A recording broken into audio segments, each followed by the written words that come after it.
আজ আমরা আপনাকে নিয়ে যাব এমন একটি জায়গায় যা সাধারণ কোনো রেল স্টেশন নয়। একবার সেখানে ঢুকে গেলে ফিরে আসার সম্ভাবনা কম।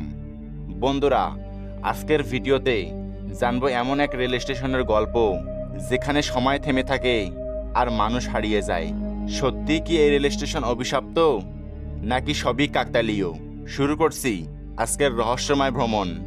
হ্যালো হোয়াটসঅ্যাপ গাইস, আমি মাসুম আর আপনারা দেখতেছেন মাসুম বিল্লাহ ইউটিউব চ্যানেল। তো ভিডিওটি শুরু করার আগে আপনাদের আমার চ্যানেলে নতুন দর্শক হয়ে থাকেন তাহলে অবশ্যই চ্যানেলটি সাবস্ক্রাইব করুন এবং ভিডিওটি ভালো লাগলে একটি লাইক দিন। তো চলুন মূল গল্পে ফিরে আসা যাক।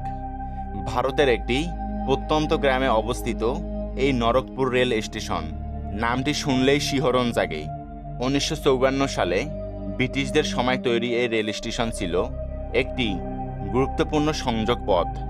কিন্তু অদ্ভুত ঘটনা ঘটতে শুরু করে 1952 সালে, যখন একটি ট্রেন পুরোপুরি উধাও হয়ে যায় কোনো চিহ্ন না রেখে। এরপর ধীরে ধীরে বন্ধ হয়ে যায় রেল স্টেশনের ব্যবহার। 1952 সালের 12 জুলাই রাত 11টা দিল্লি থেকে ছেড়ে আসা রাতের এক্সপ্রেস ট্রেনটি ঢুকেছিল নরকপুর স্টেশনে। যাত্রী ছিল 173 জন। কিন্তু স্টেশন ছেড়ে যাওয়ার পর ট্রেনটি আর কোথাও দেখা যায়নি। তবে কোনো রেল লাইনও ভাঙা ছিল না, কোনো দুর্ঘটনার চিহ্ন তো ছিল না, এমনকি রাডারে ট্রেনের সিগন্যালও ছিল না। গ্রামের মানুষজন বলে রাতে স্টেশন থেকে অদ্ভুত আওয়াজ ভেসে আসে। কেউ কেউ বলেছে তারা মাঝরাতে স্টেশনের হরেন শুনেছে, যেখানে বহু বছর ধরে কোনো ট্রেন চলাচল করেনি।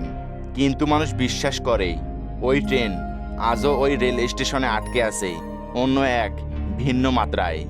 কিন্তু কিছু গবেষকরা দাবি করে ওই এলাকায় গৌরভক্ত চৌম্বক ক্ষেত্র অস্বাভাবিক। আবার কিছু বিশ্বাস করে এটি টাইম লুপ বা প্যারালাল ইউনিভার্সের প্রবেশের একটি গেটওয়ে। কিন্তু প্রশ্ন হলো, শত শত মানুষ হঠাৎ কোথায় গেল? এরপর কেউ কেউ রাতের বেলা চ্যালেঞ্জ নিয়ে গিয়েছিলেন স্টেশনে, কিন্তু বেশিরভাগই ফিরে এসেছেন মানসিকভাবে বিপদগ্রস্ত অবস্থায়। তবে একজন লোক জানিয়েছিল তিনি দেখেছেন ট্রেন এসে থেমেছে, কিন্তু তাতে থাকা যাত্রীরা ছিল অদ্ভুত রোবটের মতো, চোখে কোনো অনুভূতি নেই। এই রেল স্টেশন কি শুধুই একটা গুজব, নাকি সত্যি কোনো রহস্য লুকিয়ে আছে এর গভীরে?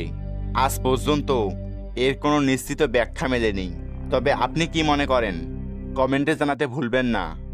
আর আজকের এই ভিডিওটি এ পর্যন্তই। ভালো থাকবেন, সুস্থ থাকবেন। আল্লাহ হাফেজ।